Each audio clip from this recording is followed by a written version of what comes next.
ശരിയാണ്, അവർക്ക് വേണ്ടിയാണല്ലോ നമ്മൾ ജീവിക്കുന്നത്.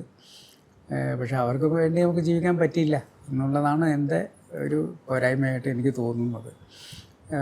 കുട്ടികളുടെ കാര്യത്തിലും ഒക്കെ നമ്മൾ അവരെ പഠിപ്പിക്കാനും ഇതേപോലെ തന്നെ ഞാൻ പല ആളുകളുടെ അടുത്ത് പോകേണ്ടതാണ്. പക്ഷെ അത് പോകാതെ ഞാൻ എൻ്റേതായ ചുരുക്കൂട്ടി വെച്ച് അതൊക്കെ വെച്ചിട്ടാണ് അവരെ പഠിപ്പിക്കുകയൊക്കെ ചെയ്യുന്നത്. എങ്ങനെ ഈ സമൂഹം വിശ്വസിക്കും എന്നുള്ളതാണ് മുനീർ സാഹിബ്, വല്ലാത്തൊരു അവസ്ഥയാണ്. അതല്ല ഞാൻ പറയുന്നത്.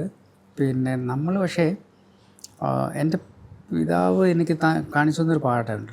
അദ്ദേഹം തീരെ സാമ്പത്തികമായ ഒരു ഉന്നതിയൊന്നും ഉണ്ടായിരുന്ന ഒരാളല്ലല്ലോ. പക്ഷെ അദ്ദേഹം ഈ 40 വർഷത്തിലധികമായി അദ്ദേഹം വിട പറഞ്ഞിട്ട് എന്തുകൊണ്ടാണ് അദ്ദേഹം ഓർക്കപ്പെടുന്നത്?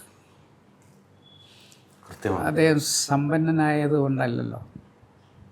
സമ്പന്നന്മാരെത്ര ജീവിച്ചു മരിച്ചുപോയി, അവരിൽ എത്ര പേര് ഓർക്കപ്പെടുന്നുണ്ട്. അപ്പോൾ എനിക്ക് തോന്നിയത് ഈ സമ്പത്തിൻ്റെ മുകളിലാണ് ബന്ധങ്ങൾ, സ്നേഹം കൊടുത്തും വാങ്ങിയും കഴിയുന്നത്, അതിൻ്റെ ഒക്കെ മുകളിലാണെന്ന് ഉള്ളൊരു പാഠമാണ് എൻ്റെ പിതാവ് എനിക്ക് പഠിപ്പിച്ചു തന്നത്. സത്യത്തിൽ ആ ഒരു ആത്മവിശ്വാസമാണ് ഇത്തരത്തിലുള്ള പ്രതികൂല സാഹചര്യത്തിൽ ഞാൻ ഓർക്കുന്നത്. ആ സമ്പത്തല്ല.